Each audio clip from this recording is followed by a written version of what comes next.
Welcome back to the show. My name is Chad, and today my guest is Scott Chantler, who has a book coming out or has come out through Mad Cave's Papercutz. It's Three Thieves, Tower of Treasure.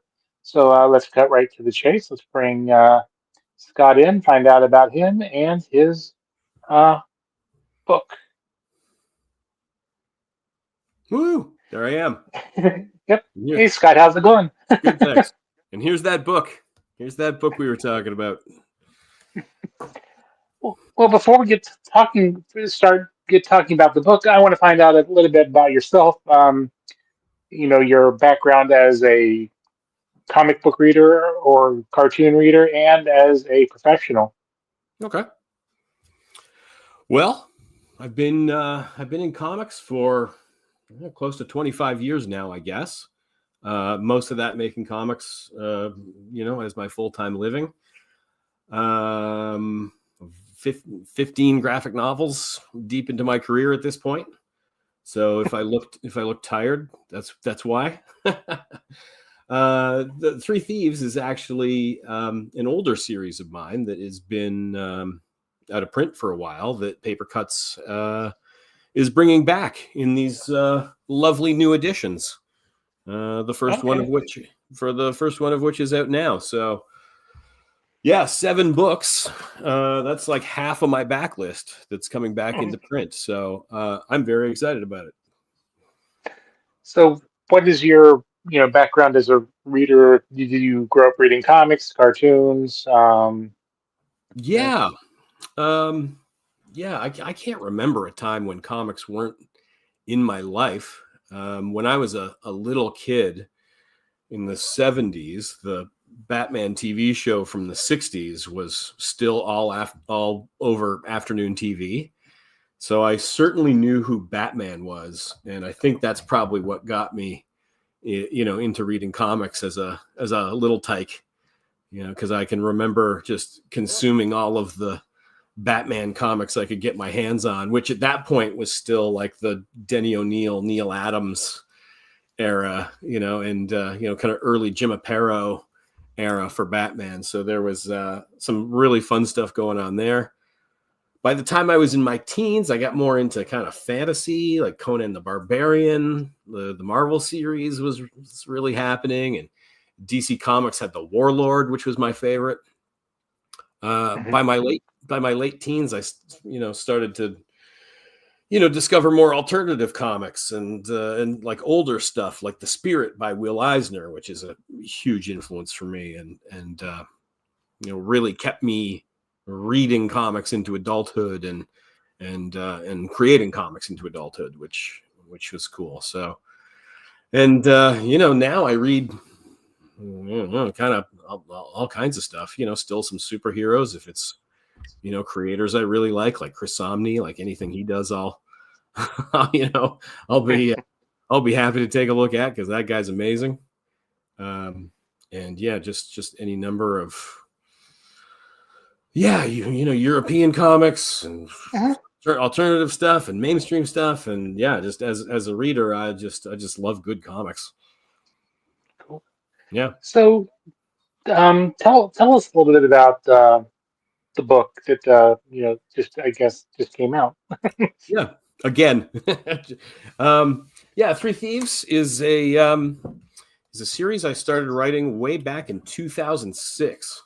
My older son, who was then 3 years old, went through a phase where he was really into knights and castles. A lot of us, kind of go through that. A lot of us are still in it. And he asked very simply if I could make up a story with a castle in it. And, just very simple request. And, what parent could say no to something like that? So, I kind of remembered the love that I had for fantasy stuff when I was younger. Like I was just talking about Conan and Warlord and those kind of books and some of the fantasy novels I read when I was younger. And, at the time I was doing mostly sort of historical comics aimed more at adults. But yeah, when your 3-year-old asks you for a story, you come up with a story, and it turned into this sprawling 7-book thing. which was kept me busy for about 10 years. So I should thank him for that particular phase of my career. So, what's the story about, and who are the main characters that you follow throughout the series? The Three Thieves of the title are our main character is Dessa, who is the acrobat in a kind of a traveling medieval circus. And she has two sort of sidekicks. One is the little blue guy here, whose name is Topper. Oh, there we go. And he's the circus juggler, but also a pickpocket. And then the big purple guy here is Fisk, who is the circus strongman. And it's kind of like the protective big brother and the mischievous little brother. Mm-hmm. And she's the more reliable middle child. But they're all fun. The middle child is the more reliable one. I will vouch for that. There you are. Not that I am the middle child in my family, but yeah. you recognize the pattern. Yes. So in this first book, they are caught trying to rob the queen's treasury, and they are able to escape. But the queen sends out her best hand-picked knights to chase them and bring them back. And so they spend the whole series kind of being chased. But on the other hand, Dessa, the acrobat, our main character, is also looking for her long-lost twin brother. There's a bit of an overarching story there. And so they're also, while they're on the run from these knights who are chasing them, they're also looking for the brother. So structure-wise, it works a little bit like The Fugitive, which was also all over afternoon TV when I was a kid. And I also really liked. Some of these Three Thieves books, the plots are lifted, pretty well intact from old episodes of The Fugitive. So it's got nothing wrong with that. Exactly. I just really thought that whole structure of chasing someone while also being chased yourself was just the most inherently dramatic story setup I'd ever encountered.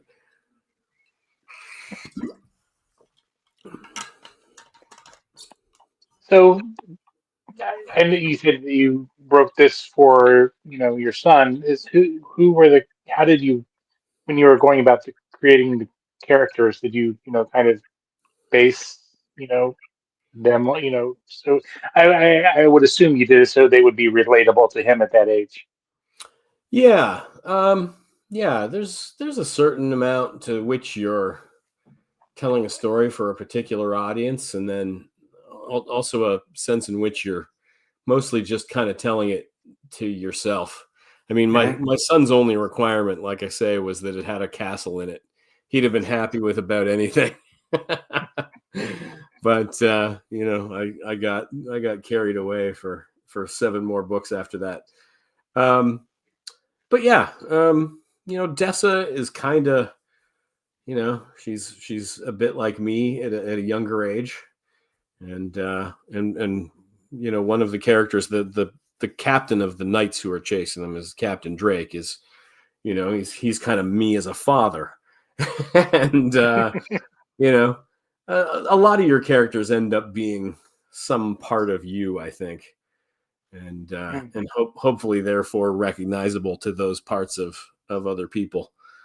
But also you tend to kind of roll in people and maybe they'd be happy with that and maybe they wouldn't. It all depends. But yeah. Now, did you incorporate any elements of your son into any of the characters? I mean, he was pretty young when I started. He was only 3, so there to some degree. Actually, my younger son, who came along as the books were being created, he used to have these funny little sayings when he was frustrated or something. It'd be like, "Oh, pickles," or "Oh, barnacles," or he probably picked that up from SpongeBob or somewhere. Okay. But as the series rolled along, I started incorporating those into the series as like people's exclamations and stuff, Hmm. which is fun. So, you know, to that degree, my younger son definitely influenced some of it. And my both my kids are actually in the final book in a cameo appearance in the final scene. They were both older by the time the finished series was done. But yeah, I stuck them both in a crowd scene in the final book. They're kind of in the foreground of a crowd scene, pointing very prominently. So they are actually in there as characters at some point. So, as you continued on this in the series, how did your relationship with the characters kind of grow? And um, were there any characters besides maybe the main ones that kind of you grew attached to? Yeah, I mean, you really grow attached to these characters, especially with a project that lasts this long. Like it was close to 10 years that I wrote and drew these characters. And you really do get attached. I mean, you get attached to all of them, even kind of the, smaller characters who recur. Um, yeah, I mean, it's hard to answer than just to say yes. I mean, that Yeah, that definitely happens. And the like I say, the dynamic of the kind of older brother, younger brother, middle child thing, and different parental figures, and they're all kind of you to some respect. Yeah, it's tough. It becomes a little family in your head. And spoilers for the series ahead, it doesn't all work out for everybody. And these characters are going to go through some dramatic stuff, and some of them are going to die. and and that's tough because, yeah, like I said, it's people well by the time you've spent so much time with them. Mhm. So, how did you get? Eh, how did you get connected with Papercutz, and for them to publish the series? Um, my editor on the new editions, Adam Walenta at Papercutz. Shout out to Adam. I was just exchanging emails with him before we hopped on the call here. Is a fan going back, several years of the series, and yeah, him and his family love the books, and when he first started working at Papercutz as an editor, they asked him like, "What kind of stuff would you like to do?" And he said like, "I'd like to do stuff like Scott Chandler's Three Thieves books," and he contacted me not after long afterwards to say like, I like your work, and like, please pitch me something. And I said immediately, well, the rights to the Three Thieves books are out there. My agent and I had been shopping around the idea of a reprint series for a few years by that point, and so he was all over that. he was thrilled to hear that. So he ended up Yeah. literally working on my Three Thieves books. Yeah, which just has been great. It's nice when it's that easy when you're a freelance anything. Hmm. Having editors who are also fans and are enthusiastic about your work is the best Well, possible outcome that you could imagine.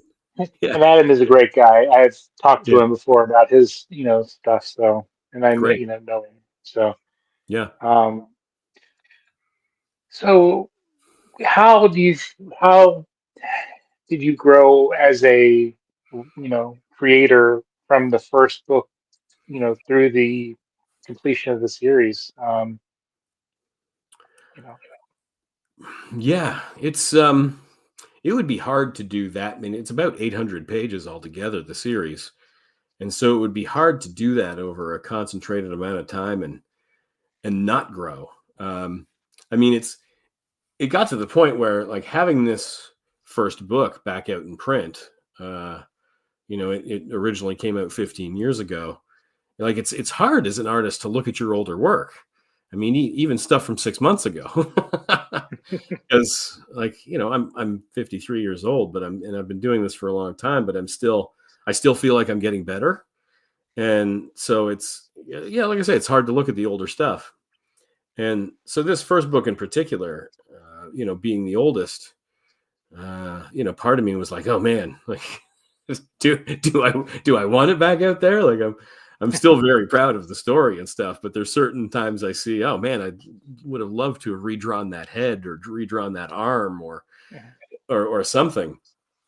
But the thing is, like, no one else but me can see what it was supposed to look like. And I also didn't want to kind of George Lucas it, where I went back and second guessed a bunch of decisions I made years ago, and just for the sake of vanity. And I wanted people who have been fans from the beginning to still recognize the book. And so Right. I decided I made a couple of little edits in this first book, but nothing that anyone other than me will probably notice. But yeah, I felt like I grew tremendously over all those pages and all that time. I actually had a friend came over to my studio when I was working on the final book in 2015, 16 or so. And she brought her young son with her, who was a fan of the series. And I was drawing a scene from the final book that made reference to a scene from this first book. And so I had both page. I had a page that I'd pulled out from the first book laying on my table, and a page from the last book, book 7, laying next to it. And I was showing him, like, look at how much better I got over the course of the 7 books. And they couldn't see it. neither of them could see it. They both loved both pages, bless them. But when you're an artist, you have a trained eye and you have an experienced eye, and you know your own work better than anybody else. And to everyone else, it's just a really fun, cool thing. And like I say, only you know what it was supposed to look like and can see the mistakes. So even though I feel like I grew a lot during that time, hopefully other people don't see a huge range in terms of quality, and it doesn't seem like they do. So that's good. Now, stepping back and looking more at the process of everything, how how did you work? When you first started the book, and did you change how you did, or did you kind of keep the same? Um, I guess what I'm trying to say is how what how do you do your work? Do you do digitally? Do you do because I'm thinking that back then digital wasn't probably Yeah. At the time, I was still working almost entirely with traditional tools. I was coloring digitally and lettering digitally, but still very much drawing. With pens and or pencils and paper and ink on board. I still ink traditionally, but at some point since the Three Thieves books were finished, I started drawing digitally, which I quite like. But I cannot give up the brush for inking. There's something about it.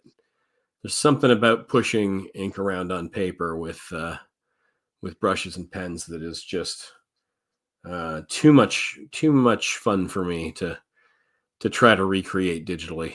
I see a lot of digital inking that I like, but I don't know. It doesn't seem as much fun to do. I didn't become an artist to sit in front of a computer all the time. I gotta get my hands dirty a little bit. So that's sure. one part of the process that I have really held on to and kept traditional. But at this point, I am doing everything digitally. But Three Thieves was all drawn directly onto the boards right from the beginning. Old school. Classic style. Yeah. Now, do you? I guess what, if any, artists, kind of influence your style? Do you that that you used in the books or that you're using now? Or, Yeah. I mentioned Will Eisner earlier. Mhm. Um, it really changed my way I think about comics when I discovered the work of Will Eisner. Um, I was actually turned on to Eisner when I was 19 by the comics artist Ty Templeton, who your audience will probably know. He was the first professional comics creator I ever met at a small convention in Toronto in 1991. And I'm really glad it was him and not somebody else, because he like took the crappy 19-year-old sample pages that I brought to show him and just really went over them with me and kind of flipped them over and redrew on the back how he would have laid the panels and pages out and explained his thinking. And it was really eye-opening and amazing. And so that conversation was really influential in its own right. And then at the end of that conversation, he told me, go buy Comics and Sequential Art by Will Eisner, which was kind of the book about making comics at the time. And so I did exactly what he said. I went out and got that book, devoured it. And it, of course, has a few, if people have seen it, it has a couple of short spirit stories from the 40s in it. And that really turned me on to the spirit. And so I was like, well, I got to read all of this I can get my hands on. So I went to my local comic shop, and they had a big box full of the old black and white kitchen sink Warren magazine reprints of the Spirit that came out in the 70s. And they were like a quarter each, so I bought the whole box and just devoured Will Eisner's Spirit stories from the 40s. And there's a lesson in making comics right there. Other big influences for me are Jeff Smith, who Bone in its original Mhm. black and white indie comics form was a Mhm. huge influence. Caught me at just the right time. There was no one like Jeff Smith in the 90s. Everyone was doing like edgy, over rendered nonsense. And along comes Jeff Smith with this bouncy, animated, really refined sense of timing, and just incredible. So Jeff Smith is a big influence.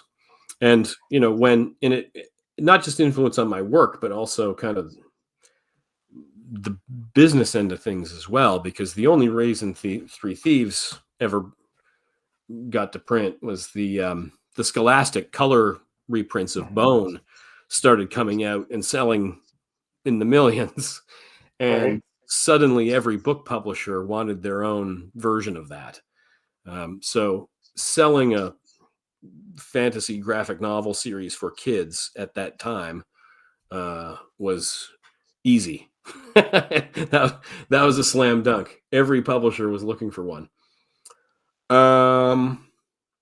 Yeah, there are other people. Bruce Timm was a big one. That Batman animated series from the 90s also kind of caught me at the right time and was also different from things that a lot of other people were doing. And again, just showed that a nice, simple, elegant sense of design was just a much more appealing way to draw and tell stories than a lot of the art stuff that was going around at that time. Um, yeah, Harvey Kurtzman's a big influence. Um, a lot of European cartoonists like Yves Chaland, Hergé. A lot of influences there. Yeah, I mean, I could go on and on naming my favorite comics artists, but those would certainly be the top 4 or 5. Yeah, I was at New York Comic Con this past last year and went to a I was too. Scholastic. Oh, really? Yeah, Cool. And I was invited to to the Scholastic party, and that was nice. I got to meet Jeff Smith and nice. Yeah, Scott McCloud, and yeah. that was fun. But no, so was there anything else about the book series that you wanted to make sure that people knew about that we maybe Uh, didn't cover? yeah, no, I think people should just know that they're really fun. They're fun for kids. They're fun for parents. There's just enough meat in those stories for adults to really enjoy them too. And I get so many parents who are like, I bought this for my kids and they love them, but I started reading them and I couldn't stop. So yeah, like I want, I want the kid readers, I want the parents, I want the grandparents, I want the dog, I want, I tend to, with my work, cast a pretty wide net, Hmm. and so, yeah, I think whoever you are, you would probably enjoy you some Three Thieves. That's what I would want people to know. And are you, is there anything that you're working on now that you can, mention or Not that what? I can mention. I'm Okay, working on, yeah, I'm working on two things, and they're both big. Uh, but unfortunately, neither is at a stage where I'm allowed to talk about it. So just sure. people should just know that there's lots of new Scott Chantler material on the way. Well, when those announcements are made, maybe we can have you back and we can chat about those. That would be very cool.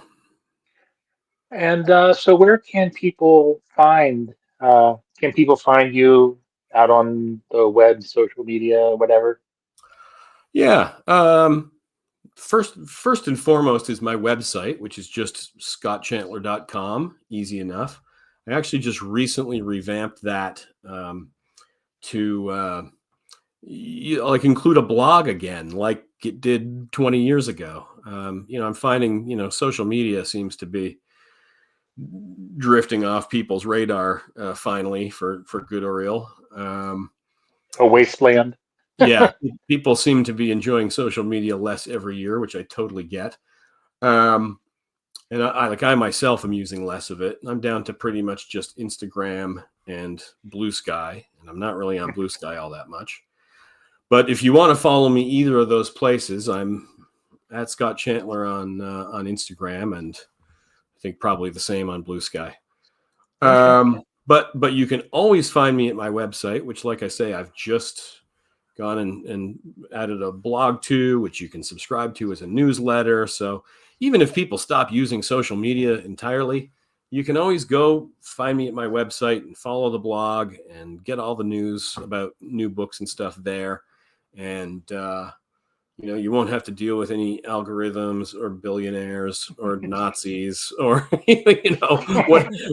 whatever else you have to deal with on the social media platform that you used to enjoy.